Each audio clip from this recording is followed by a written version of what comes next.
We're doing another great villains and awful heroes. And I have this thing about anime dads sometimes. I just have issues with them. And I realized a bunch of them that I want to talk about were like anime dads this time. So we're kind of focusing on. Yeah. And since I don't really hate anime dads as much as you, I'll start with the villains that I love. Okay. That are all anime dads or anime father figures in a way. The first one has to be Fugaku Uchiha, who is Itachi and Sasuke's dad. We don't care about Sasuke. He's Itachi's dad. He is a villain kind of throughout because he's against Itachi's philosophy. And also he's trying to create this uprising in the village, and he's kind of taken the history of the Uchiha's anger and rage and turned it into a reason for war, like civil war. But I don't know that I see him as a villain as much as maybe the story kind of paints him to be, but it's probably just because I think he's a great person. And the main reason is the scene where Itachi comes to kill his parents. And his dad even like met him in the street before to like talk to him and ask like what his intentions were. And he kind of understands Itachi's philosophy first before he allows him in their home to commit the murders. And when he comes, he's sobbing because he doesn't want to kill his parents. And his dad just says, you know, our suffering is nothing compared to what yours will be. Like, you're going to carry this on for the rest of your life. And then he says, even though our philosophies differ, I'm proud of you and I love you. Yeah. And that was like super, because I think that should be everyone's attitude. Like, just because our philosophies differ does not mean we can't love each other and that we can't still respect and get along with each other. And be proud of like our family members that are trying to live life the way that they see is best. Yeah. And so I just had mad respect for him as a character and as a father, because he wanted Itachi to follow his ways, but he didn't. And he still saw Itachi as his, he didn't disown him. He was still his beloved son, and he knew that his son was going to suffer a lot in life because of what he had chosen to do. So he let him know, I'm proud of you, I love you, and then allowed him to kill them. So yeah, no, I agree. I actually like love his character a lot. I think he's like a really good, and he's someone that you could talk about for a long time, right? His like the justification for his rage, and he's kind of the leader of he is the leader of the Uchiha, and so he's always trying to do what his people want, and so he's kind of stuck also between his personal feelings and then the feelings of his clan, and then also being a father and trying to balance all those things. And he's just a really interesting character. The second one is Silva Zoldyck from Hunter x Hunter. And I also think it's kind of similar. Like, he lets Killua leave when the rest of the family was like desperately trying to keep him there after the Hunter exam. He sat and listened to his stories and asked about his friends. He like taught him some lessons, like made him promise to never betray his friends, right? He's like trying to teach him, if you're going to go be about this lifestyle, you have to learn loyalty and you have to understand that this is like a permanent choice you're making. I also think it's cool that Silva runs like a family of assassins. Like, he doesn't have like a business of assassins where he like employs people. He like raises, and here's the thing, this is not actually good, but it's like a cool thing for a character in a show to like bring up your family as your assassin group. Like, it's very interesting that all of his children have like different assassin skills. Like, Miruki is like a computer genius. Irumi's out there actually killing people all the time, like taking jobs for people like Kuroro, right? Yeah. And like, Hisoka, like these random psychopaths that like exist out in the world. Yeah. And then you have Killua, who's the one with the most potential in the family, and he wants Killua to eventually run the family business. But he also allows Killua to find himself and find some freedom and like live his life a little bit on his own, hoping that he'll come back and make the choices he wants. I feel like it's hoping, right? So I don't think he's doing it because he's necessarily a good dad. No, caring about Killua. I probably don't have a lot of reasons to love Silva. No, I get it. Like, he's like a charismatic character in some ways where you're like, oh, I want to like him. Yeah. And he does try in his own way, I feel like. When he sits down and listens to Killua talking about Gon. Don't watch it in dub because it will kill you. But like, that's the worst scene in the world. No, it's bad. But he's like there laughing and trying to like listen and pretend like he at least cares. Yeah. Even though I think all of it's totally selfish. And like, what kind of dad are you to raise your children as assassins? But like, No, I get it. He He's is like interesting. He's like a funny, cool character. I don't know. I agree that I like him. I like that he goes out with his dad when Zeno and Silva go to fight Kuroro. Mm-hmm. And they just take it as a job, and then as soon as they find out that all of the Dons are dead, they're just like, oh, never mind, our job's over. You're welcome to walk free. Yeah. And then when he shows up at the end of it's not really the end of the Chimera. After Zeno has like performed his part of the deal with Netero, Silva comes to pick him up, and he like kills Chitu, and then he's like, oh, should I have let that guy go? And Zeno was like, it would have ended the same anyway, it doesn't matter. Yeah. But they just kind of, that's like how they live their life. It's like, oh, this guy was in my way. He's like confronting my dad. I'll just take him out and then we'll leave. I think I just thought of the part when he finds out that Killua found the needle. It doesn't seem like he's like thrilled about that. Yeah, he's not like a loving like father. I have issues with him. But I also I like him more than other father figures that we're going to talk about in a minute. But the hero ones. Yeah. And that's probably why, because I expect bad things from these guys, so then I like them more than I should. It makes them cool and interesting. Oh my gosh. It is interesting, but no, I do like him. I think Silva's rad. I just like the Zoldyck family in general. Yeah. Like, Iromi was one of my favorite villains in one of the other episodes. And no, for sure. And Killua, the thing is, Killua is like my favorite fictional character of all time. Like... See, and sometimes it's Kakashi, it just depends. But the last villain that I love is Kenny Ackerman from Attack on Titan, obviously. The scene where he dies and tells Levi that he cared about him basically as his father figure was really touching. But there's also scenes where he like, tried to kill Levi and stuff too. So like when he's on the roof and he kills Nifa and then Levi's like, and then he's like trying like shooting him with guns, like... Anyway, he's super weird and he's really scary and messed up. But I think it's the same. Do you remember when I told you that anyone who's like attached to Itachi in any way other than Sasuke just becomes like better in my book? It's the same with Levi because Kenny's like his father figure. And he learned, it's like cool that Levi became such a great fighter because Kenny taught him how to be like basically a villain in the underground. Yeah. And I don't know. I just love Levi, so I love Kenny too. Well, Kenny's just fun. He's again one of those characters that's just like so funny. He is funny. Like I met him and should have like hated him because he's like this bad dude, but I like loved him too. Like I agree 100% with Kenny. And he did teach Levi good. Like Levi is as strong as he is because Kenny taught him. Yeah. Originally, before he walked out that one time when Levi looks over, kind of for like his approval. And he like looks over and Kenny's walking away and then he never sees him again until they're like on the rooftop. And he asks him why he left him. Right. Like they obviously had some kind of an emotional bond, even if it was messed up.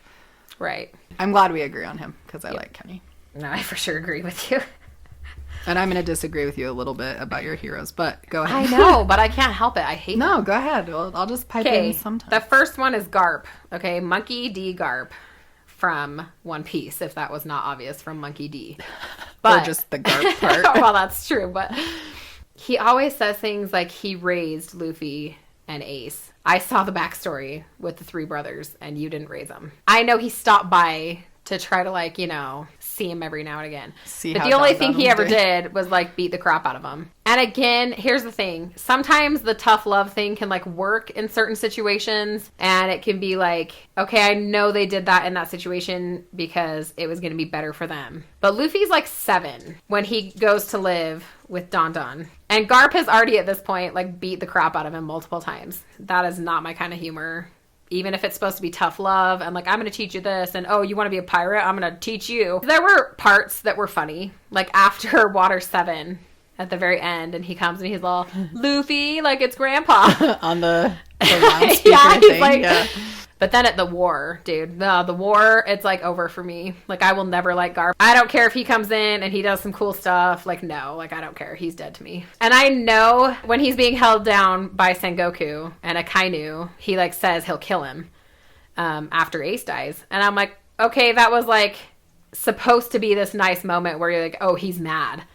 But I'm like, no. You had your moment to like be pissed about it before. and save him if you wanted to. Like, at this point, you don't get to be pissed anymore. You didn't care. You were about to let him be executed. I'll just defend him with two things, because I think You're wrong. Ace's execution, because I was frustrated with Garp too. He could have easily helped Ace escape, but and not even just escape, but okay, yeah, no, continue. You go. Because Garp is a vice admiral for the Navy, right? And he believes in justice, and he believes in protecting the people and like being part of the solution, where a lot of the Navy don't believe in that. And so Garp is like, he has his priorities straight as far as the Navy is concerned. And he even like cries and asks Ace, like, why couldn't you live the life that I wanted you to live? But Garp wasn't necessarily made to be a father. First of all, Ace isn't even his blood relative. He took him in from Goldie Roger. Right. And then Luffy was Dragon's son, and Dragon abandoned him. But he's and so well, I have mad issues with Dragon No, too, but I'm saying it's different when you're a grandfather and when you're like a high profile person to try and raise a baby. I get that, but then don't say you raised him. Don't like No, take credit. I agree with you about that. Don raised them. She was their mother figure, right, and she is so cute. And the moment she punches him in the street, and she's like, "You were freaking there with them." I know. Like, why didn't you do it? And she's like bawling. She's like, Luffy. Like, oh my gosh, that whole thing. Yeah. She like yells. Yeah, she like yells to Luffy, and then when the bartender person, I can't remember, like Maki or something, I can't remember her name. Yeah, the girl. But she comes out and is like, "No one's having a harder time than Garp." And then Don puts her in her place. Literally is like, "No one's having a harder time than Luffy." She knew the relationship that the brothers had together. Right. And she's pissed at Garp. You can't be sad about it. I'm not allowing you to be sad about it because you could have done something and you didn't. But he was sad about Ace dying. That's what I was trying to say. He didn't care. And here's the thing, dude. He totally let Luffy punch him in the face when he was going up the ladder to get to Ace. Oh, please. He didn't want to stop Luffy. Here's the other thing. That's the thing. He didn't want to stop Luffy, but he didn't care about Ace. He did care about Ace. He didn't care. I disagree with you about that. I don't think he cared about either one of them in the end. I think he loved Ace and Luffy as his grandsons, but he couldn't have done much more for them than he did because of the person that he was. But he could have because of the person that he was. Here's the thing. Luffy has never like hurt anyone. He only literally does what the Navy should have done in the first place, and Luffy does it because the Navy won't do it. And Ace doesn't like hurt people that are like good civilians. It's not like he goes around like murdering everyone. Like Kid did. Kid's bounty was like because he like murdered civilians. Ace has taken out a lot of like the Navy. Like when he burned all those ships down. That's because they try to hurt him. But Heidi, they weren't all bad people. Defense. I'm not even Ace is like my favorite One Piece character. I'm just kidding, I know. Well, it's not about Ace. I'm just saying Ace, the thing is he's not like a bad person. I understand needing to take down pirates that are actually like evil people. But when Ace is captured, Garp could have been like, look, Ace didn't actually he could have like defended him and tried to help him and like be there, but he just was like, you chose this life, bye-bye, you're gonna be executed, see you later. I genuinely think Garp did everything he could. I hate him. To be there for him. And that's what we're talking. It's fine that you hate him. I'm just saying I don't hate Garp. But the second thing I was gonna say about Garp that I have to defend is that the tough love thing, the reason that I like that about him is the same reason that I like it about Kenny Ackerman. Like, he raised Levi as best as he could in the underground. Garp raised Luffy in the world of pirates and Navy as best as he could because he was a Navy vice admiral. As best as he could by giving him to mountain bandits to raise. What? Who else did he have? That was like the best Dragon was gone. The bartender in the village would have been a better option. Listen, he was protecting Ace. Just Ace had Shanks to be take him. No, Luffy should have gone with Shanks. I agree. He could have been a red-haired pirate. But the problem is, Garp was keeping Ace a secret from the world so that he wasn't attacked as Goldie Roger's son. And he had to raise Ace in secret. No, he didn't. No one, they looked for Ace. I know they did. Looked and they couldn't find him because his mother kept him in for 20 months. Garp is not a father-type figure. He's a grandfather. And he took Ace in as an orphan when he was a vice admiral. I get that. Here's another thing, though. Garp was doing a lot Luffy's of illegal things by letting even Ace with pirates be raised by bandits. Even with pirates in the world, it's not like it was a live or die survival situation right then. Like, Levi would have died without Kenny. Kenny had to teach him in those moments how to actually survive the second that he walked out of where his mother was. But like, Garp knew that it would come to that for Luffy, though. Because he was going to grow up in a world with pirates and the Navy, going after, like, they were constantly at war with each other. Right. But then teach him to be strong. That's what the tough love was when he threw him in the woods. Beating the crap out of your child is not tough. That is not teaching them how to be strong. I in the agree world. with you that in real life, you would never actually train a kid that way. In a world where there's devil fruits and active pirates, and the Navy is this world government controlled by these psychopaths, like they're like where celestial dragons exist. Like, how can you live in a society where the Luffy celestial punched dragons? a celestial dragon. I know, I love Luffy. I'm just saying, Garp lives in a world with celestial dragons where like they can't be touched. Right, even though and he they're doesn't, and that people. doesn't bug him. He just does it. They have a slave trade. The celestial I know, dragons. and that bugs me so I'm much. just saying, Garp is part of the system, sees the ugly stuff in it, but if he wants to make a change, the only way he knows how to do it is to slowly, like, just make right choices. And at the same time, he has these two kids. He has Roger's son, who's supposed to be like his arch enemy because he's a vice admiral in the Navy. And I know, but then you find out they is the actually fight king of the together, pirates. which is what Luffy does with everyone. He's like best friends with everyone. But don't you think that makes Garp a better bad person? Yeah. Oh my gosh. Okay, that's fine. I actually don't care that you hate Garp because I don't feel like he's not like as sensitive. If you hated like Levi, I would be really mad at you. Levi? How could you hate Levi? But Garp is fine. That's fine. You can hate him. Thank you. You're welcome. Because I do a lot. But this next one, I'm gonna have a lot to defend too. Okay, well, no, I have issues with this one. So, okay, Jing from Hunter x Hunter. Like, I love him. have super mad issues with him. He abandons his son to, like, go out and, like, who knows what the heck he's doing. He, like, creates this game and then tries to say it was, like, for his son. But then his son could have died in it 100 million times. But then, of course, because it's his son, he's not going to die because, you know, he's not worried about it. So don't take it easy on him. Just go ahead and go, like, full strength and he'll be fine because he's my son. Like, no. He didn't create that game for Gon. Because Gon could have just been like, I'm not doing anything. And then he meets Gon and doesn't even care. He, like, doesn't want to meet him. And he's like, ew, I don't want to meet you. Okay, hold on. And I'm like, He says he doesn't want to meet Gon on the tape because he says he doesn't think he can face him. Because No. he knows that he abandoned him. He says, you can come look for me, but I don't care. No, he says, I don't want you to because I don't think I can face you. I think it's guilt. I think Jing had to leave Gon with Mito-san. And then Why did he have to?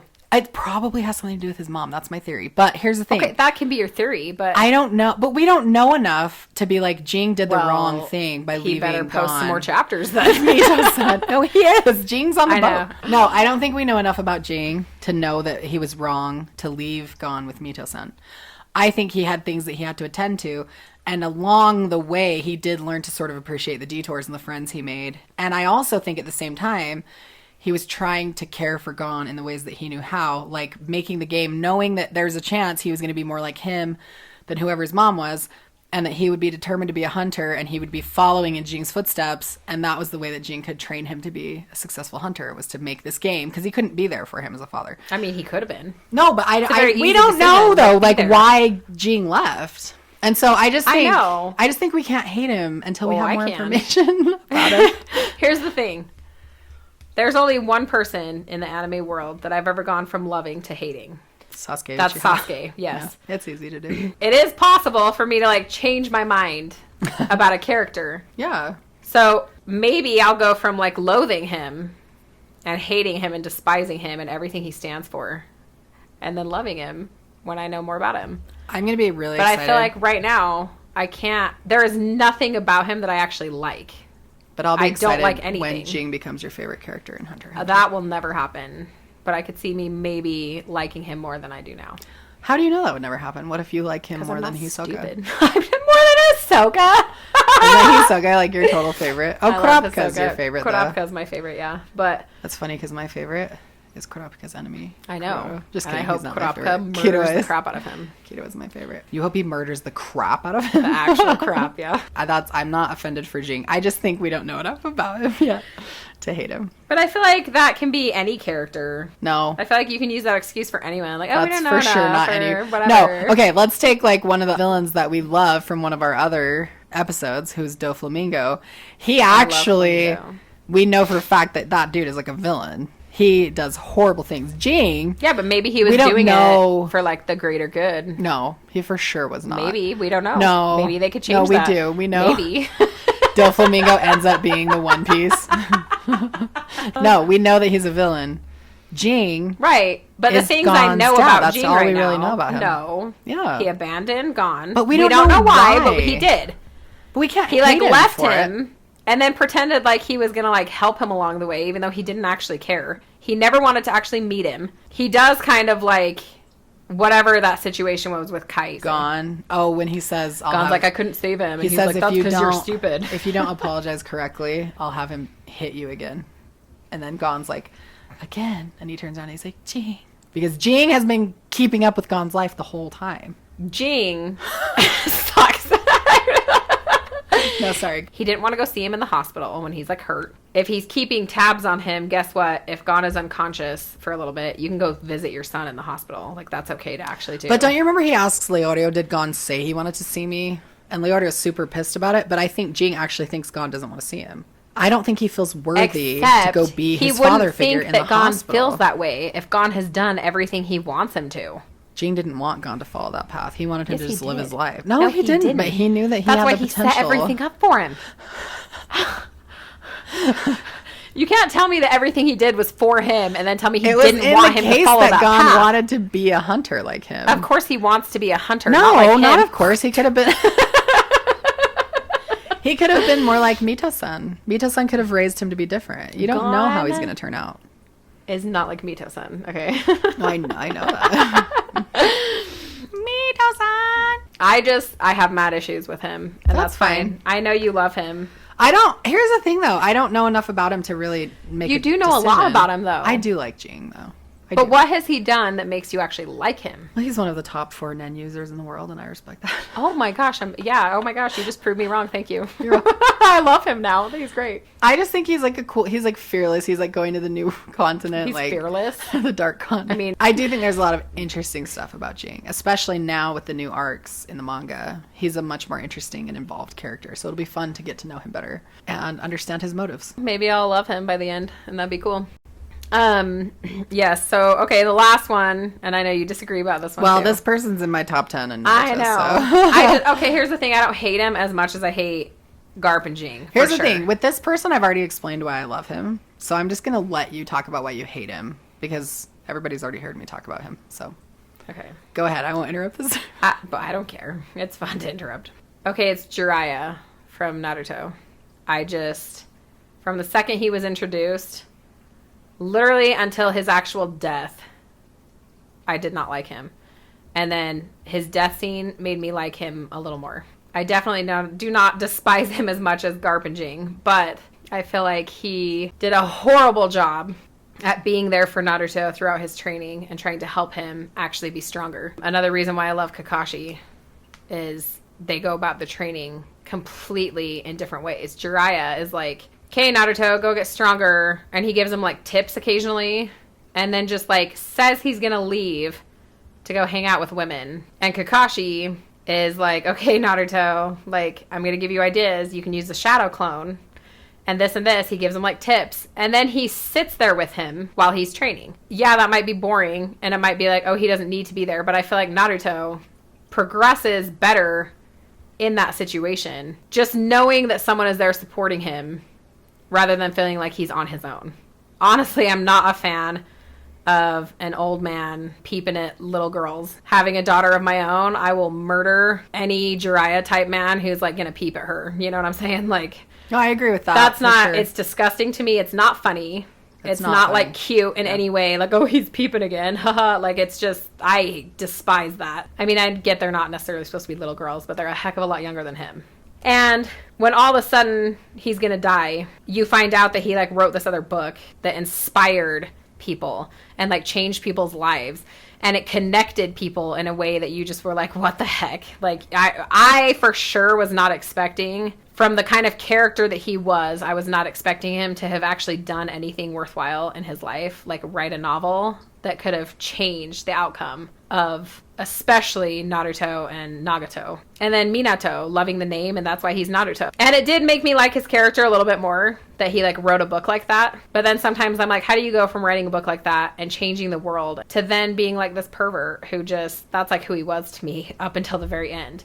And then when he died, I was like, okay, like his death And his first book made me like his character more than I liked him, but I'm definitely not a fan of him. I think one of the main things about doing these repetitive jokes, like the Sanji stuff with women, and Brooke always asks a woman that he meets for the first time if he could see her panties. Like, the problem with doing repetitive humor like that is that it does actually diminish the character. So you don't know who Jiraiya is. He's already lived this amazing life. He's already written the book. He's, you know what I mean? Minato's dead. Like, he's already been influenced by the book. And you don't get to know any of that side of Jiraiya because all he does is talk about women. Right. And it just makes him much less of an interesting character. And then it's later on that I think Kishimoto, like, developed him later on in the story, probably.